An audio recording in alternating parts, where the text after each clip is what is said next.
ಶುಭೋದಯ ಮಕ್ಕಳೇ. 10ನೇ ಇದರಲ್ಲಿ ಮೋಸ್ಟ್ಲಿ ಇದು 10ನೇ ಪಾಠ ಅನಿಸುತ್ತೆ, ಇಲ್ಲ 12ನೇ ಪಾಠ ಇದು ಕರ್ಣಭಾರಂ ಅನ್ನುವಂತಹ ಪಾಠವನ್ನು ನಿನ್ನೆ ಒಂದಿಷ್ಟು ಪ್ಯಾರಾಗಳನ್ನು ನಾವು ನೋಡಿದ್ವಿ. ಈಗ ಮುಂದಿನ ಪ್ಯಾರಾವನ್ನು ನೋಡ್ತಾ ಬರೋಣ. ಯಾವುದೇ ಡೌಟ್ಸ್ ಇದ್ದಲ್ಲಿ ನನಗೆ ಮೆಸೇಜ್ ಮಾಡಿರಿ. ಆದಷ್ಟು ವಿಡಿಯೋ ನೋಡಬೇಕಾದ್ರೆ ನೀವು ನೋಟ್ಸ್ಗಳನ್ನು ಮಾಡ್ಕೊಳ್ಳೋದು ಮರಿಬೇಡಿ, ಅರ್ಥಗಳನ್ನು ಬರ್ಕೊಳ್ಳೋದು ಮರಿಬೇಡಿ. ಯಾವುದಾದ್ರೂ ನಿಮಗೆ ಅರ್ಥ ಆಗದೆ ಇದ್ದಲ್ಲಿ ಅದನ್ನು ಪಾಯಿಂಟ್ಔಟ್ ಮಾಡಿಕೊಂಡು ಇಟ್ಕೊಳ್ಳಿ. ಕೃತ್ಯ ವಜ್ರ ಮುಖೇನ ನಾಮ ಕ್ರಿಮಿಣ ದೈವಾನ್ ಮಮೋರುದ್ಧಯೇ ನಿದ್ರಾ ಛೇದ ಭಯ ಅಸತ್ಯತ ಗುರೋ ಧೈರ್ಯ ತದಾ ವೇದನ ಉತ್ಥಾಯ ಕ್ಷತಜಾಪ್ಲುತಃ ಸಹ ಸಹಸ ರೋಷಾನಲೋದ್ದೀಪಿತೋ ಬುದ್ಧ್ವಾ ಮಾಂ ಚ ಶಶಾಪ ಕಾಲ ವಿಫಲಾನ್ಯಸ್ತ್ರಾಣಿ ತೇ ಸಂತು ಇತಿ ಅಂತ.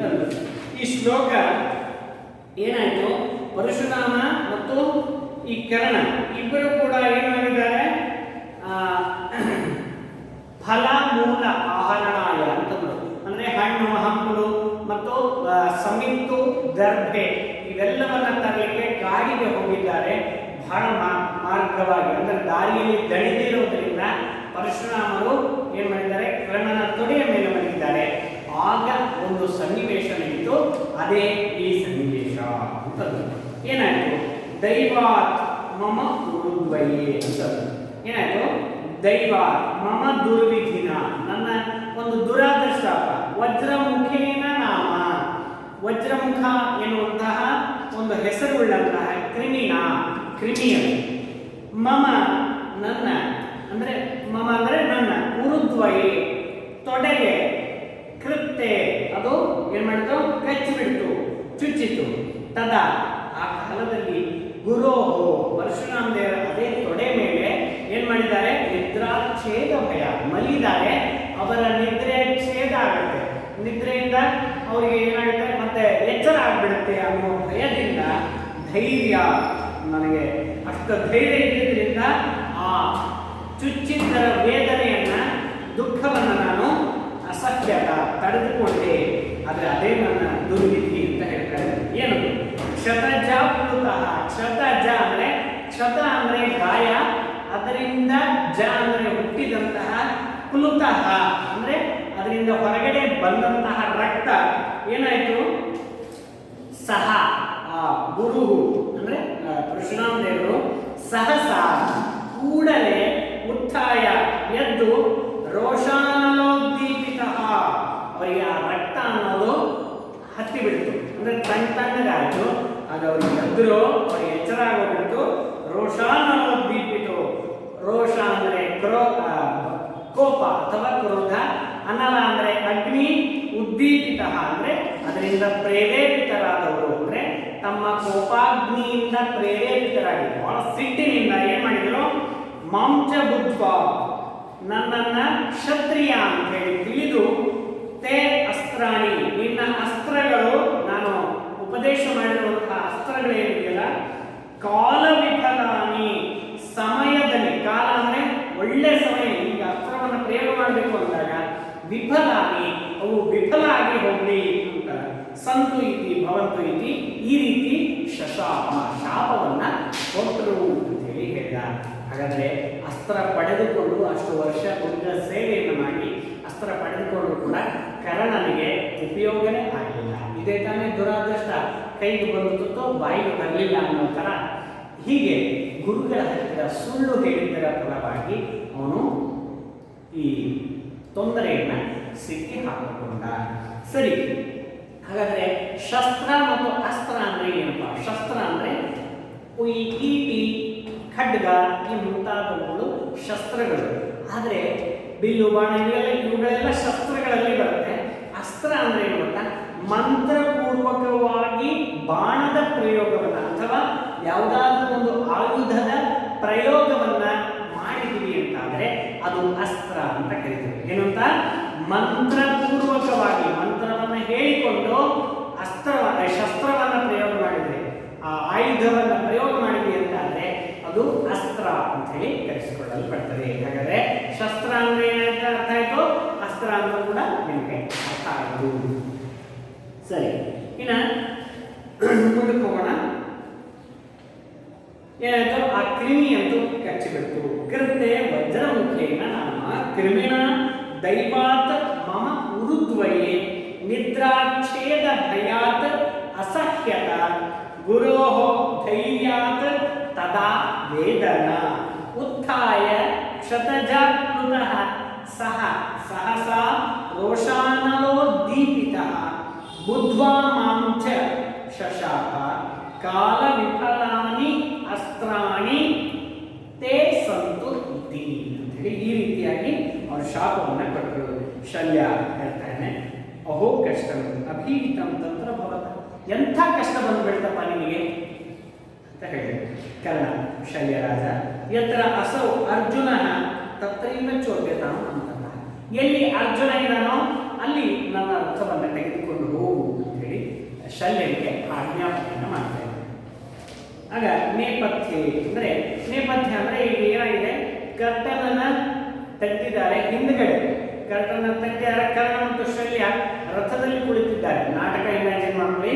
ಹಿಂದ್ಗಡೆ ನೇಪಥ್ಯ ಅಂದರೆ ಆ ಸ್ಟೇಜಿನ ಹಿಂಭಾಗದಲ್ಲಿ ಬೋಹೋ ಕರ್ಣ ಮಹತ್ತರಾಂ ಭಿಕ್ಷಾಮ್ಯಾಚೆ ಒಂದು ಶಬ್ದ ಅನ್ನೋದು ಬಂತು. ಕರ್ಣ ದೊಡ್ಡದಾದ ಭಿಕ್ಷೆಯನ್ನು ಬೇಡಲಿಕ್ಕೆ ಬಂದಿದ್ದೇನೆ ಅಂತಂದು ಕರ್ಣ ಅದನ್ನ ಕೇಳಿದ. ಕರ್ಣ ಏನ್ ಮಾಡ್ತಾ ಇದ್ದಾನೆ, ಕೇಳಿದ. ಆಕರಣ್ಯ ಅಂದ್ರೆ ಕೇಳಿದ. ಅಯ್ಯೇ ವೀರ್ಯಮಾನ್ ಶಬ್ದ, ಎಂಥ ಒಳ್ಳೆ ಶಬ್ದ ಅದು, ಅಂದ್ರೆ ಎಷ್ಟು ಒಳ್ಳೆ ತೇಜಸ್ಸಿನಿಂದ ಕೂಡಿದಂತಹ ಶಬ್ದ ಅದು. ಆಹೂಯತಾಂ ಸಹ ವಿಗ್ರಹ, ನೋಡ್ರಿ ಧ್ವನಿಯಿಂದ ತಿಳ್ಕೊಂಡ ಒಬ್ಬ ಬ್ರಾಹ್ಮಣ ಅಂತ ಹೇಳಿ ಎಷ್ಟು ಕರ್ಣ ಚುರುಕಾಗಿದ್ದಾನಲ್ವ. ಆಹೂಯತಾಂ ಕರೀರಿ ಅವರನ್ನ, ಸಹ ವಿಪ್ರಹ ಆ ಬ್ರಾಹ್ಮಣನನ್ನ, ನಾನ ಅಹಮೇವ ಆಹ್ವಾಯಾಮಿ. ಓ ಆಮೇಲೆ ಅವನಿಗೇನಷ್ಟು, ಸೇವಕರು ಬೇಡ ನಾನೇ ಕರಿತೀನಿ ಅಂತೇಳಿ, ಅಹಮೇವ ನಾನೇ ಆಹ್ವಾಯಾಮಿ ನಾನೇ ಕರಿತೀನಿ. ಭಗವಾನ್ ಇತಃ ಇತಃ ಅಂದ್ರೆ ಪೂಜ್ಯರೇ ಹೀಗೆ ಬನ್ನಿ ಅಂತ ಹೇಳಿ ಕರ್ಕೊಂಡು ಬಂದ. ತತಃ ಪ್ರವಿಶತಿ ಬ್ರಾಹ್ಮಣ ರೂಪೇಣ ಶಕ್ರ, ಆಗ ಸ್ಟೇಜ್ ಅನ್ನು ಪ್ರವೇಶಿಸ್ತಾನೆ ಯಾರೋ ಬ್ರಾಹ್ಮಣ ರೂಪಧಾರಿಯಾದ ಇಂದ್ರ ಅಂತ ಹೇಳಿ ಹೇಳಿದ್ರು. ಶಕ್ರ ಭೋಹೋ ಕರ್ಣ ಮಹತ್ತರಾಂ ಭಿಕ್ಷಾಂ ಯಾಚೆ, ಕರ್ಣ ನಿನಗೆ ಒಂದು ದೊಡ್ಡ ಭಿಕ್ಷೆಯನ್ನು ಕೇಳಲಿಕ್ಕೆ ಬಂದಿದ್ದೀರಪ್ಪ. ಕರ್ಣ ಹೇಳ್ತಾನೆ, ದೃಢಂ ಪ್ರೀತೋಸ್ಮಿ ಭಗವನ್, ಆಹಾ ಎಂಥ ಸುದೈವ ನಂದು, ನಾನು ಬಹಳ ಸಂತುಷ್ಟನಾಗಿದ್ದೇನೆ, ಏನ್ ಬೇಕು ಕೇಳಿ ಭಗವನ್. ದೃಢಂ ಅಂದ್ರೆ ದೃಢವಾಗಿ ನಾನು ಅನುಗ್ರಹೀತನಾದೆ, ಪ್ರೀತೋಸ್ಮಿ ಅಂದ್ರೆ ಸಂಪ್ರೀತಿಯನ್ನು ಹೊಂದಿದೆ ಮತ್ತು ಅನುಗ್ರಹೀತನಾದೆ ಭಗವನ್ ಪೂಜ್ಯರೇ. ಶಕ್ರ ಆತ್ಮಗತಂ ಅಂದ್ರೆ ಒಳಗೊಳಗೆ ಇವನು ಇಂದ್ರ ಏನಾಗಿದ್ದಾನೆ, ಬ್ರಾಹ್ಮಣನ ವೇಷಧಾರಿಯಾಗಿ ಬಂದಿದ್ದಾನಲ್ಲ, ಹಾಗೆ ಒಳಗಡೆ ಏನು ಅನ್ಕೊಳ್ತಾ ಇದ್ದಾನೆ, ಕಿನ್ನು ಕೈ ಕಲು ಮಯ ಏನು ಹೇಳಿ ಇವನಿಗೆ, ಯಾವ ರೀತಿ ಹೇಳಿ. ಯದಿ ದೀರ್ಘಾಯು ಭವೇತಿ ವಕ್ಷೆ, ಅವನು ನಮಸ್ಕಾರ ಮಾಡ್ತಾ ಇದ್ದಾನೆ, ಅವನಿಗೆ ಯಾವ ರೀತಿ ನಾನು ಆಶೀರ್ವಾದವನ್ನು ಮಾಡಲಿ, ಏನು ಅವನಿಗೆ ನನ್ನಿಂದ ಏನು ಹೇಳಬೇಕು. ಯದಿ ದೀರ್ಘಾಯು ಭವೇ ಅಂದರೆ ನಾನು ಒಂದು ವೇಳೆ ದೀರ್ಘಾಯು ಆಗಪ್ಪ ಅಂತೇಳಿ ಅವನಿಗೆ ಆಶೀರ್ವಾದ ಮಾಡಿದರೆ ದೀರ್ಘಾಯು ಆಯಸ್ಸು ಸಿಕ್ಬಿಡುತ್ತೆ, ಆ ಯುದ್ಧದಲ್ಲಿ ಅವನು ಸಾಯೋದೇ ಇಲ್ಲ. ನಾನು ಕೇಳಿ ಬಂದಿರೋದೇ ಅವನು ಸಾಯಬೇಕು ಅಂತ. ಯದಿ ನಮಕ್ಷೆ ಅಕಸ್ಮಾತ್ ನಾನು ಅದನ್ನು ಹೇಳದೇ ಇರೋದ್ರೆ ಮೂಢ ಇತಿ ಮಾಂ ಪರಿಭವತಿ, ಒಂದು ವೇಳೆ ನಾನು ಆಶೀರ್ವಾದವನ್ನೇ ಮಾಡದೆ ಹೋದರೆ ನಾನು ಮೂರ್ಖ ಅಂತೇಳಿ ಅವನು ತಿಳ್ಕೊಂಡ್ಬಿಡ್ತಾನೆ. ಪರಿಭವತಿ ಅಂದರೆ ತಿಳ್ಕೊಳ್ಳೋದು. ತಸ್ಮಾತ್ ಆದ ಕಾರಣ ಉಭಯಂ ಪರಿಹೃತ್ಯ, ಈ ಎರಡನ್ನು ಬಿಟ್ಬಿಟ್ಟು ಏನ್ ಮಾಡ್ತೀನಿ, ಕಿನ್ನು ಕಲು ವಕ್ಷ ಮತ್ತೇನು ಹೇಳಿ ಅಂತ ಯೋಚನೆ ಮಾಡ್ತಾ ಭವತ ದೃಷ್ಟ ಆಯ್ತು ನೋಡೋಣ ಅಂತ ಹೇಳಿ ಪ್ರಕಾಶ ಅಂದರೆ ಇದೆಲ್ಲ ಆತ್ಮಗತ ಅಂತೇಳಿ ಅವಾಗ ಏನು ಮಾಡುತ್ತೆ ಗೊತ್ತಾ, ಪಾತ್ರ ಶಕ್ರನ ಧಾರಿಯಾದಂತಹ ಪಾತ್ರ ಸ್ವಲ್ಪ ಮುಂದ್ಗಡೆ ಬಂದು ನಿಮ್ಮ ಸ್ಟೇಜ್ಗೆ ಅಂದರೆ ಸ್ಟೇಜಿನ ಮುಂದ್ಗಡೆ ಸ್ವಲ್ಪ ಬಂದು ಆ ಪ್ರೇಕ್ಷಕರು ಗೊತ್ತಿರ್ತಾರಲ್ಲ ಅವರಲ್ಲಿ ಆತ್ಮಗತ ಅಂದರೆ ಒಳಗೊಳಗೆ ಅನ್ಕೊಳ್ತಲ್ಲ. ನಾಟಕದಲ್ಲಿ ಪ್ರಕಾಶ ಚೆನ್ನಾಗಿ ಜೋರಾಗೆ ಹೇಳಬೇಕು ಡೈಲಾಗನ್ನ, ಆದರೆ ಹಿಂದಿನವರಿಗೆ ತಿಳಿದಿಲ್ಲ ಅನ್ನೋದು ಹೇಗೆ ಗೊತ್ತಾಗುತ್ತೆ, ಅವನ ಜೊತೆ ಮಾತನಾಡೋದು ಬಿಟ್ಟು ಸ್ವಲ್ಪ ಮುಂದೆ ಬಂದು ಸ್ಟೇಜಿನ ಮುಂದೆ ಬಂದು ಹೇಳಿದಾಗ ಇದು ಗೊತ್ತಾಗುತ್ತೆ. ಸರಿ, ಪರಿಹಿರ ಏನಾಯ್ತು, ಭೋ ಪ್ರಕಾಶ ಅಂದರೆ ಮತ್ತೆ ಅವನ ಹಂತನೇ ಹೋಗಿ ಆ ಪಾತ್ರಧಾರಿ ಹೇಳ್ತಾ ಹೋದ. ಭೋಹೋ ಕರ್ಣ ಸೂರ್ಯ ಇವ ಚಂದ್ರ ಇವ ಹಿಮವಾನ್ ಇವ ಸಾಗರ ಇವ ತಿಷ್ಠತೋ ತೇ ಯಶಃ. ನಿನ್ನ ಯಶಸ್ಸು ಇಡೀ ಭೂಮಿಯ ಹಾಗೆ ನಿತ್ಯವಾಗಿರಲಿ. ಯಾವ ರೀತಿ ಹೇಳ್ತಾವನು? ಸೂರ್ಯ ಇವ, ಸೂರ್ಯ ಭೂಮಿಯ ಮೇಲೆ ಎಲ್ಲಿವರೆಗೂ ಇರ್ತಾನೋ ಅಲ್ಲಿವರೆಗೂ ನಿನ್ನ ತೇಜಸ್ಸಿರಲಿ. ಚಂದ್ರ ಭೂಮಿಯ ಮೇಲೆ ಎಲ್ಲಿವರೆಗೂ ಇರ್ತಾನೋ ಅಲ್ಲಿವರೆಗೂ ನಿನ್ನ ತೇಜಸ್ಸಿರಲಿ, ಕೀರ್ತಿ ಇರಲಿ. ಮತ್ತೆ ಹಿಮವಾನಿವ, ಹಿಮವಂತನು ಎಲ್ಲಿವರೆಗೂ ಭೂಮಿಯ ಮೇಲೆ ಇರ್ತಾನೋ ಅಲ್ಲಿವರೆಗೂ ನಿನ್ನ ಕೀರ್ತಿ ಸದಾ ಇರಲಿ. ಸಾಗರ ಇವ, ಸಮುದ್ರವು ಹೇಗೆ ಎಲ್ಲಿವರೆಗೂ ಭೂಮಿಯ ಮೇಲೆ ಇರ್ತದೋ ಅಲ್ಲಿವರೆಗೂ ನಿನ್ನ ಯಶಸ್ಸು ಯಾವಾಗಲೂ ನಿನ್ನ ಹತ್ತಿರ ಇರಲಿ. ಕೀರ್ತಿ ಅಂದ್ರೆ ನಾವು ಈಗಲೂ ಮಾತನಾಡ್ಕೊಳ್ತೀವಿ, ಕರ್ಣ ಅಂದ್ರೆ ದಾನಶೂರ ಅಂತ ಹೇಳ್ತೀವಲ್ಲ, ಇದೇ ಅವನ ಕೀರ್ತಿ. ಅವನಿಲ್ಲದೆ ಹೋದ್ರೂ ಕೂಡ ಅವನ ಕೀರ್ತಿ ಅನ್ನೋದು ನಾವು ಲೋಕದಲ್ಲಿ ಯಾವಾಗಲೂ ಮಾತನಾಡ್ತಾ ಇರ್ತೇವೆ. ನಮ್ಮ ಕೀರ್ತಿನೂ ಮಾತನಾಡ್ಕೊಳ್ಳುವಂತಹ ಪುರುಷರು ನಾವಾಗಬೇಕು. ಕನಿಷ್ಠ ಇಷ್ಟು ವರ್ಷ ಬೇಡ, ಒಂದು 50 ವರ್ಷ ನಾವು ಹೋದ ಮೇಲೆ ನಮ್ಮಿಂದ ಅವರು ಚೆನ್ನಾಗಿದ್ರಪ್ಪ ಅಂತ ಮಾತನಾಡಿದರೆ ಸಾಕು. ಅಷ್ಟೇ ನಮ್ಮ ಕೀರ್ತಿ ಭೂಮಿಯ ಮೇಲೆ ಉಳಿತದೆ. ನಾವು ಒಳ್ಳೆಯವರಾಗೋಣ, ಪ್ರಾಮಾಣಿಕರಾಗೋಣ. ಸರಿ, ಮುಂದೆ ನೋಡೋಣ. ಕರ್ಣ ಭಗವನ್ ಕಿಂ ನ ವಕ್ತವ್ಯಂ ದೀರ್ಘಾಯು ಭವೇತಿ. ಅವನು ಕೇಳ್ತಾನೆ, ಯಾಕೆ ನೀವು ದೀರ್ಘಾಯುಷ್ಮಾನ್ ಭವ ಅಂತ ನಿಮಗೆ ಆಶೀರ್ವಾದನೆ ಮಾಡಲಿಲ್ಲಲ್ಲ? ನ ವಕ್ತವ್ಯಂ ಯಾಕೆ ಹೇಳಿಲ್ಲ? ಅಥವಾ ಏತದೇವ ಶೋಭಂ, ಆಗಿಬಿಡಿ, ಇದು ಒಂದು ರೀತಿ ಶೋಭನವೇ. ಯಾಕೆ? ಧರ್ಮೋ ಹಿ ಯತ್ನೈ ಹಿ ಪುರುಷೇಣ ಸಾಧ್ಯ, ಭುಜಂಗ ಚಿಹ್ನ ಚಪಲಾಂಗಶ್ರೀಯ ತಸ್ಮಾತ್ ಪ್ರಜಾಪಾಲನ ಮಾತ್ರ ಬುದ್ಧ್ಯ ಹತೇಶು ದೇಹೇಶು ಗುಣಾಧರಂತೆ. ದೇಹ ಏನು ನಶ್ವರ, ಅದು ಹೋದ ಮೇಲೆ ನಮ್ಮ ಕೀರ್ತಿ ಯಾವಾಗಲೂ ಇರಬೇಕು ಅಂದರೆ ನಮ್ಮ ಕೀರ್ತಿನೇ ಬೇಕು. ಹಾಗಾಗಿ ನೀವು ಹೇಳಿದ್ದು ಸರಿಯಾಗೇ ಇದೆ, ಅದೇ ಇರಲಿ. ಎದರೇವ ಶೋಭನಂ, ಅದೇ ನನಗೆ ಒಳ್ಳೆಯದು ಅಂತೇಳಿ ಹೇಳ್ತಾ ಇದ್ದಾರೆ. ಆ ಶ್ಲೋಕದ ಅನ್ವಯವನ್ನು ನೋಡಿ. ಪುರುಷೇಣ ಅಂದರೆ ಮನುಷ್ಯನಿಂದ, ಯತ್ನೈಹಿ ಪ್ರಯತ್ನದಿಂದ, ಧರ್ಮವು ಕೂಡ ಸಾಧ್ಯ, ಸಾಧನೆ ಮಾಡ್ಕೊಂಡು ಬಿಡ್ಬೋದು. ಅಂದರೆ ನಮ್ಮ ಪ್ರಯತ್ನದಿಂದ ಧರ್ಮವನ್ನು ಸಾಧನೆ ಮಾಡಬಹುದು. ನೃಪಶ್ರೀಯ ರಾಜ್ಯ ಸಂಪತ್ತು ಏನಿದೆ ಅದು ಭುಜಂಗ ಚಿಹ್ನ ಚಪಲ, ಅಂದರೆ ಸರ್ಪದ ಒಂದು ನಾಲಿಗೆ ಇದೆ. ಭುಜಂಗ ಚಿಹ್ನ ಅಂದ್ರೆ ಭುಜಂಗ ಅಂದ್ರೆ ಸರ್ಪ, ಅದರ ಚಿಹ್ನೆ ನಾಲಿಗೆ ಇದೆ. ಅದೇನಾಗಿದೆ? ಚಂಚಲವಾಗಿದೆ. ಒಂದ್ಸತಿ ಒಳಗೆ ಇಟ್ಕೊಳ್ಳುತ್ತೆ, ಒಂದ್ಸತಿ ಹೊರಗೆ ಬಿಡುತ್ತೆ, ಒಂದ್ಸತಿ ಒಳಗೆ, ಹೀಗೆ ಅದು ಚಂಚಲವಾಗಿದೆ, ಅಲ್ಗಾಡ್ತಾನೇ ಇರುತ್ತೆ. ಹಾಗೆ ಈ ನೃಪಶ್ರೀಯ ರಾಜನ ಸಂಪತ್ತು ಅನ್ನೋದು ಅಷ್ಟು ಚಂಚಲ. ಇವತ್ತು ನಾನಿದ್ದೀನಿ, ನನ್ನ ಹತ್ರ ಇದೆ, ನಾಳೆ ನನ್ನ ಜಾಗಕ್ಕೆ ಇನ್ನೊಬ್ಬ ಬರ್ತಾನೆ, ಅವನ ಹತ್ರ ಇರುತ್ತೆ. ಈ ವೈಭೋಗಗಳು, ರಾಜ್ಯ ಸಂಪತ್ತು ನಶ್ವರ. ಎಷ್ಟು ದಿವಸ ನಾವು ಇರೋದು ಇರೋದಿಲ್ಲ. ಭೋಜ ಒಂದು ಮಾತು ಹೇಳಿದ್ನಲ್ಲ, ಅದೇ ರೀತಿ ಅವನು ಹೇಳ್ತಾನೆ. ಸರಿ, ಹಾಗಾದ್ರೆ ತಸ್ಮಾ, ಈ ಕಾರಣದಿಂದಲೇ ದೇಹೇಶು ಹತೇಶು, ನನ್ನ ಶರೀರ ಸತ್ತು ಹೋದ ಮೇಲೆ ಪ್ರಜಾಪಾಲನ ಬುದ್ಧ, ಜನರ ಸಂರಕ್ಷಣಾ ಬುದ್ಧಿಯನ್ನ ಇಟ್ಟುಕೊಂಡು ಗುಣ ಸದ್ಗುಣಗಳು ಏನಿದೆಯಲ್ಲ ಅದು ಧರಂತೆ, ನನ್ನಲ್ಲೇ ಯಾವಾಗಲೂ ಇರ್ತವೆ. ಆ ಗುಣಗಳಾಗಲಿ, ಆ ಗುಣದ ಕೀರ್ತಿಯಾಗಲಿ, ಎಂಥ ಒಳ್ಳೆಯ ರಾಜ ಇದ್ದಪ್ಪ ಅವನು. ಜನರನ್ನ ಏನ್ ಮಾಡ್ತಾ ಇದ್ದ? ಪ್ರಜಾಪಾಲನ ಬುದ್ಧಿಯ, ಪ್ರಜೆಗಳನ್ನು ಚೆನ್ನಾಗಿ ಪಾಲನೆ ಮಾಡ್ತಾ ಇದ್ದ ಎನ್ನುವಂತಹ ಗುಣದ ಕೀರ್ತನೆ ಅಥವಾ ಗುಣದ ನಾವೇನು ಶ್ಲಾಘನೆ ಹೊಗಳೋದನ್ನು ಮಾಡ್ತೀವಲ್ಲ, ಆ ಕೀರ್ತಿ ಒಳ್ಳೆಯದೆ. ಆ ದೇಹ ಹೋದ್ಮೇಲೂ ಕೂಡ ಅದು ಇರುತ್ತೆ, ಶಾಶ್ವತವಾಗಿ ಇರುವಂಥದ್ದು. ಹಾಗಾಗಿ ಅದೇ ಇರಲಿ ಬಿಡಿ ಅಂತ ಹೇಳಿ ಹೇಳ್ತಾ ಇದ್ದಾರೆ. ಅಂತ ಒಳ್ಳೆ ಮಾತನ್ನ ಹೇಳ್ತಾರಲ್ವಾ ಕಾರಣ. ಸರಿ, ಭಗವನ್ ಕಿಮಿಚ್ಛಸಿ ಕಿಮಹಂ ದದಾಮಿ ಕೇಳ್ತಾನೆ. ಭಗವನ್ ಪೂಜ್ಯರೇ, ನಿಮ್ಗೆ ಏನ್ ಬೇಕು? ನೀವು ಏನನ್ನು ಇಷ್ಟಪಡ್ತೀರಿ, ನಾ ಎಲ್ಲವನ್ನು ಕೊಡ್ತೇನೆ. ಶಂಕರ ಹೇಳ್ತಾನೆ, ಮಹತ್ತರ ಭಿಕ್ಷಾ, ಬಹಳ ದೊಡ್ಡದಾದ ಭಿಕ್ಷೆಯನ್ನು ಕೈಯಲ್ಲಿ ಬಂದಿದ್ದೀನಪ್ಪ ನಾನು. ಕರ್ಣ ಹೇಳಿದ, ಮಹತ್ತರ ಭಿಕ್ಷಾ ಭವತಿ ಪ್ರದಾಸ್ತಿ, ನಿಮಗೆ ದೊಡ್ಡದಾದ ಭಿಕ್ಷೆಯನ್ನು ಕೊಡ್ತೀನಿ ನಾನು. ಕೇಳ್ರಿ ಏನು? ಶ್ರೂಯತಾನ್, ಏನ್ ಬೇಕು ನಿಮಗೆ? ವಿಹಿತ ಕನಕಶೃಂಗಂ ಗೋ ಸಹಸ್ರಂ ದದಾಮಿ, 1000 ಗೋವುಗಳನ್ನು ಕೊಡ್ತೇನೆ. ಹೇಗಿರಬೇಕು? ಆ ಗೋವಿನ ಶೃಂಗವು ಬಂಗಾರದ ಮಯವಾಗಿರಬೇಕು.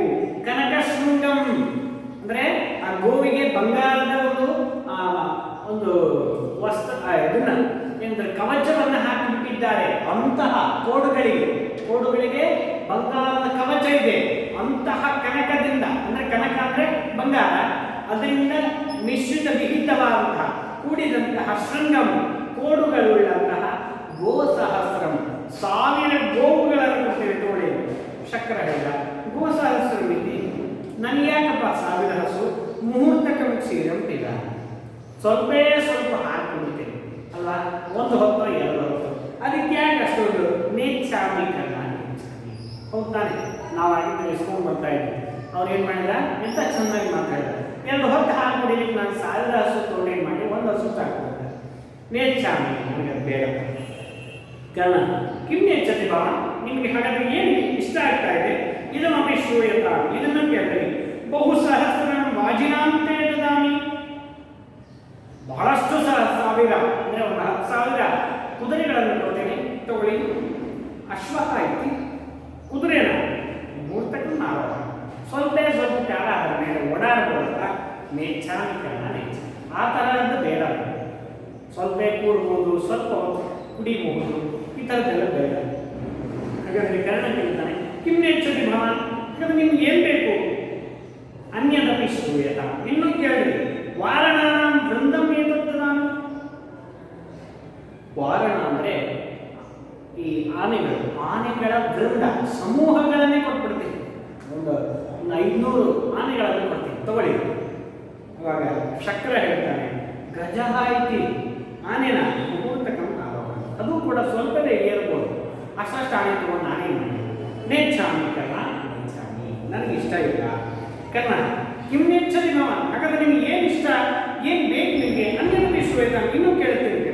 ಅಪರ್ಯಾಪ್ತಂ ಕನಕಂ ದದಾಮಿ, ಒಂದು ಕೊಡ ಬಂಗಾರದ ಕಾಯಿನ್ಸ್ಗಳನ್ನು ಕೊಡ್ತೇನೆ, ಅಥವಾ ಒಂದು ತಿಜೋರಿ ಕೂಡ ತುಂಬ ಕೊಡ್ತೀನಿ, ಅಥವಾ ಇನ್ನೊಂದು ಯಾವುದು ಲಾರಿ ಗಟ್ಟಲೆ ಕೊಡ್ತೀನಿ. ಅವೆಲ್ಲ ಅಪರ್ಯಾಪ್ತಂ, ಏನು ಅದಕ್ಕೆ ಒಂದು ಸಂಖ್ಯೆನೇ ಇಲ್ಲ, ಅಷ್ಟು ಬಂಗಾರದ ನಾಣ್ಯಗಳನ್ನು ನೀವು ಕೊಡ್ತೀನಿ, ತಗೊಂಡು ಹೋಗಿ. ಕನಕಂ ಅಂದರೆ ಬಂಗಾರ, ಅದನ್ನು ಕೊಡ್ತೀನಿ, ತಗೊಂಡು ಹೋಗಿ. ಬಂಗಾರದ ರಾಶಿಯನ್ನೇ ಕೊಟ್ಟು ಬಿಡ್ತೀನಿ, ಅದನ್ನು ಎಣಿಸೋದು ಇಲ್ಲ ನಾನು. ಅಪರ್ಯಾಪ್ತಂ, ಪರ್ಯಾಪ್ತ ಅಂದರೆ ಇಷ್ಟೇ, ಅಪರ್ಯಾಪ್ತಂ ಅಂದರೆ ಅಪರಿಮಿತ, ಅಪರಿಮಿತವಾದ ಬಂಗಾರವನ್ನು ಕೊಡ್ತೀನಿ, ತಗೊಂಡು ಹೋಗಿ. ಗೃಹೀತ್ವ ಶಕ್ರ, ಗೃಹೀತ್ವ ಗಚ್ಚಾಮಿ ಅಂತಂದ್ರೆ ಆಯ್ತು ತಗೊಂಡು ಹೋಗ್ತೀನಿ. ಕಿಂಚಿತ್ ಗತ್ವ, ಸ್ವಲ್ಪ ಮುಂದೆ ಹೋಗಿ ಮತ್ತೆ ವಾಪಸ್ ಬರ್ತಾರೆ. ನೇಚ್ಛಾಮೀಕರಣ ನೇಚ್ಛಾಮಿ, ನನಗದು ಬೇಡಪ್ಪ ಅಂತ ವಾಪಸ್ ಬರ್ತಾರೆ. ಕರ್ಣ ತೇನ ಹಿ ಜಿತ್ವ ಪೃಥ್ವೀಂ ದದಾಮಿ, ಹಾಗಾದ್ರೆ ನಿಮಗೆ ಅದು ಬೇಡ ಅಂತ ಆದರೆ ಒಂದು ಭೂಮಿ ಭಾಗವನ್ನೇ ಕೊಟ್ಬಿಡ್ತೇನೆ, ತಗೊಳ್ಳಿ. ಆಳ್ಕೊಂಡು ಆರಾಮಾಗಿ ಬಿಡಿ. ಶಕ್ರ ಪೃಥ್ವ್ಯಾಂ ಕಿಂ ಕರಿಷ್ಯಾಮಿ, ನಾನು ಆ ರಾಜ್ಯವನ್ನು ತಗೊಂಡು ಏನು ಮಾಡಲಿ ಅಂತ ಕೇಳಿದೆ. ಜಿತ್ವ ಅಂದರೆ ಗೆದ್ದು, ಪೃಥ್ವಿ ಯಾವುದಾದ್ರೂ ಒಂದು ಭೂಮಿಯ ಭಾಗವನ್ನು ನೀವು ಯಾವ್ದು ಹೇಳ್ತೀರೋ ಆ ಭೂಮಿಯನ್ನು ನಾನು ಗೆದ್ದು ನಿಮಗೆ ದಾನ ಮಾಡಿಬಿಡ್ತೇನೆ ಅಂತಂದ. ಅದು ಕೂಡ ಬೇಡ. ಕರ್ಣ ಹೇಳ್ತಾನೆ ತೇನ ಹಿ ಅಗ್ನಿಷ್ಠೋಮ ಫಲಂ ದದಾಮಿ, ದಿನವೂ ಅಗ್ನಿಷ್ಠೋಮದ ಫಲವನ್ನವ. ಅಂಥ ಮಾತು, ದಿನವೂ ಕೂಡ ಅಗ್ನಿಷ್ಠೋಮ ಅಂತ ಹೇಳಿ ಒಂದು ಹೋಮ ಬರ್ತದೆ ಹುಣ್ಣಿಮೆ ಮತ್ತು ಅಮಾವಾಸ್ಯೆಗಳಲ್ಲಿ, ಮತ್ತು ಪ್ರತಿದಿನ ಮಾಡುವಂಥದ್ದು ಅಗ್ನಿಹೋತ್ರ ಅಂತ ಹೇಳಿ ಅದನ್ನು ಕರೀತಾರೆ. ಅಗ್ನಿಹೋತ್ರಿಗಳು ಅಂತೆಲ್ಲ ಮೊದಲೇ ಹೇಳ್ತಿದ್ರು ಋಷಿಮುನಿಗಳು. ದಿನವೂ ಅಗ್ನಿಯಲ್ಲಿ ಹೋಮಿಸುವುದನ್ನು ಅಗ್ನಿಷ್ಠೋಮ ಅಂತ ಹೇಳಿ ಕರೀತೇವೆ. ಈ ಅಗ್ನಿಷ್ಠೋಮದ ಫಲವನ್ನು ದಿನ ಏನು ಮಾಡ್ತೀನಿ ನಾನು, ಧರ್ಮವನ್ನು ಪುಣ್ಯವನ್ನು ಗಳಿಸಿದ್ದೀನಿ, ಆ ಎಲ್ಲ ಪುಣ್ಯವನ್ನು ನಿನಗೆ ಕೊಡ್ತೇನೆ, ತಗೊಂಡ್ಬಿಡು ಅಂತ ಹೇಳಿ ಬ್ರಾಹ್ಮಣರಿಗೆ ಹೇಳಿದ. ಅದಕ್ಕೆ ಅಗ್ನಿಷ್ಠೋಮ ಫಲೇನ ಕಿಂ ಕಾರ್ಯಂ, ನಾನು ಅಗ್ನಿಷ್ಠೋಮ ಫಲವನ್ನು ತಗೊಂಡು ನಾನೇನು ಮಾಡಲಿ, ನಾನು ಮಾಡ್ತಿದ್ದೀನಲ್ಲ, ನಾನು ಅಗ್ನಿಷ್ಠೋಮವನ್ನು ಮಾಡ್ತಾ ಇದ್ದೀನಿ. ಹಾಗಾದರೆ ಕರ್ಣ ಹೇಳಿದ ತೇನ ಹಿ ಮಚ್ಚಿನ ಹದದಾಮಿ, ಏನೂ ಬೇಡ, ಏನು ಮಾಡಲಿ, ನನ್ನ ತಲೆಯನ್ನೇ ಕೊಡ್ತೀನಿ, ತಗೊಂಡು ಹೋಗಿ ಅಂತಂದು. ಶಕ್ರ ಅವಿಹ, ಈ ಬೇಡ, ಬಹಳ ಅಮಂಗಲ, ಹಂಗೆ ಮಾತಾಡಬೇಡ, ಅದು ಬೇಡ. ಸರಿ ಕರ್ಣ ನಾ ಬೇಕಬೇಕು, ಹಾಗೆ ಹೆದರಬೇಡಿ, ಪ್ರಸಿದ್ಧ ತುಂಬ ಪ್ರಸನ್ನರಾಗಿ ಅನ್ಯದಪಿ ಶ್ರೂಯತ, ನಿಮ್ಗೆ ಏನು ಬೇಕೋ ಇನ್ನು ಏನನ್ನಾದರೂ ಕೇಳಿ ಅಂತ ಹೇಳಿ. ಅಂಗೈ ಸಹೈವ ಜನಿತಂ ಮಮ ದೇಹ ರಕ್ಷಾ ದೇವಾಸುರೈರಪಿ ನ ಭೇದ್ಯಮಿದಂ ಸಹಸ್ರೇ ಧ್ಯೇಯಂ ತಥಾಪಿ ಕವಚಂ ಸಹ ಕುಂಡಲಾಭ್ಯಾಂ ಪ್ರೀತ್ಯಾ ಮಯಾ ಭಗವತೆ ರುಚಿರಂ ಯದಿಸ್ಯ. ಈ ಶ್ಲೋಕದಲ್ಲಿ ಏನು ಹೇಳ್ತಾ ಇದ್ದಾರೆ ಕರ್ಣ, ನಾನು ಹುಟ್ಟಿನಿಂದ ಇರುವಂತಹ ಕವಚ ಕುಂಡಲಗಳಿದೆ, ಅದನ್ನು ಕೊಟ್ಟು ಬಿಡ್ತೀನಿ, ತಗೊಂಡು ಹೋಗಿ ಅಂತಂದ. ಏನಾಯಿತು? ಅಂಗೈ ಸಹಾಯವ, ನನ್ನ ಶರೀರದ ಒಟ್ಟಿಗೆನೆ ಯಾವಾಗಲೂ ಇರುವಂತಹ ಜನಿತಂ, ಹುಟ್ಟಿದಂತಹ, ಹುಟ್ಟುತ್ತಾನೆ ಅವನು ಆ ಕವಚಗಳನ್ನು ಹಾಕೊಂಡೇ ಬಂದಿದ್ದಾನಂತೆ. ಅದರಿಂದ ಮಮ ದೇಹ ರಕ್ಷಾ, ಕರ್ಣನ ದೇಹದ ರಕ್ಷಣೆಗಾಗಿ ಇರುವಂಥದ್ದು. ಇದಂ ಕವಚಂ, ಈ ಕವಚವನ್ನ ಅಸ್ತ್ರೈಹಿ ಸಹ, ಆಯುಧದ ಅರ್ಧ, ದೇವಾಸುರೈಹಿ, ಯಾವುದೇ ಅಸ್ತ್ರಗಳಿಂದಲೂ ಈ ಕವಚವನ್ನು ತುಂಡು ಮಾಡಲಿಕ್ಕೆ ಸಾಧ್ಯ ಇಲ್ಲ. ದೇವಾಸುರೈಹಿ ಅಪಿ, ದೈತ್ಯಗಳು ರಾಕ್ಷಸರಿಂದ ಯಾರಿಂದಲೂ ಈ ಕವಚವನ್ನು ತುಂಡು ಮಾಡಲಿಕ್ಕೆ ಸಾಧ್ಯವೇ ಇಲ್ಲ. ನ ಭೇದ್ಯಂ ಅಂದರೆ ಭೇದಿಸಲಿಕ್ಕೆ ಸಾಧ್ಯವೇ ಇಲ್ಲ. ತಥಾಪಿ ಹಾಗಿದ್ದರೂ ಭಗವತೆ ನಿಮಗೆ ಪೂಜ್ಯರಾದಂಥ ನಿಮಗೆ ಯದಿ ರುಚಿತಂ ಸ್ಯಾತ್ ನಿಮಗೆ ಇಷ್ಟ ಅಂತಾದರೆ ಕರ್ಣೇನ ಕುಂಡಲಾಭ್ಯಾಂ ಸಹ ಕರ್ಣಕುಂಡಲಗಳನ್ನು ಏನು ಹಾಕೊಂಡಿದ್ದೀನಲ್ಲ ಹುಟ್ಟಿನಿಂದ ಅದರ ಜೊತೆಗೆ ಕವಚಂ ಈ ರಕ್ಷಾ ಕವಚವನ್ನು ಕೂಡ ಮಯ ನನ್ನಿಂದ ಪ್ರೀತ್ಯ ಬಹಳ ಪ್ರೀತಿಪೂರ್ವಕವಾಗಿ ಗೌರವಪೂರ್ವಕವಾಗಿ ಪೂಜನೀಯರು ಅಂತ ನಾನು ನಿಮಗೆ ದೇವರು ಕೊಡ್ತೇನೆ, ಬೇಕಾದರೆ ಕೇಳಿ ಅಂತೇಳಿ ಹೇಳಿದ. ಹಾಗೆ ಏನು ಮಾತಾಡ್ತಾನು, ಅಂಗೈ ಸಹೈವ ಜನಿತಂ ಅಂಗದಿಂದಲೇ ಸಹಿತವಾಗಿ ಇವು ಹುಟ್ಟಿಬಿಟ್ಟಿದೆ.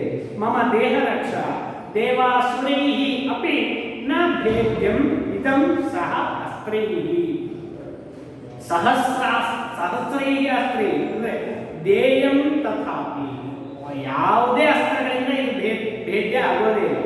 ಕವಚಂ ಸಹ ಕುಂಡಲಾಭ್ಯಾಂ ಪ್ರೀತ್ಯ ಮಯ ಭಗವತೆ ರುಚಿರಂ ಯಸ್ಯ ನಿಮ್ಗೆ ಇಷ್ಟ ಇದ್ದರೆ ಕವಚ ಕುಂಡಲಗಳೊಂದಿಗೆ ಕರ್ಣಕುಂಡಲಗಳನ್ನು ಕೊಟ್ಬಿಡ್ತೇನೆ ತೋರಿ. ಶಕ್ರ ಹೇಳ್ತಾನೆ ಸಹರ್ಷಂ, ನಾನು ಬೇಡಿದ್ ಸಿಗ್ತಾ ಇದೆ, ಖುಷಿಯನ್ನು ವ್ಯಕ್ತಪಡಿಸ್ತಾ ದದಾತು ಕೊಡಪ್ಪ ಕರ್ಣ ಆತ್ಮ ಒಳಗಡೆ ಅವನಿಗೆ ಮಾತನಾಡಿಕೊಳ್ತಾ ಇದ್ದಾನೆ.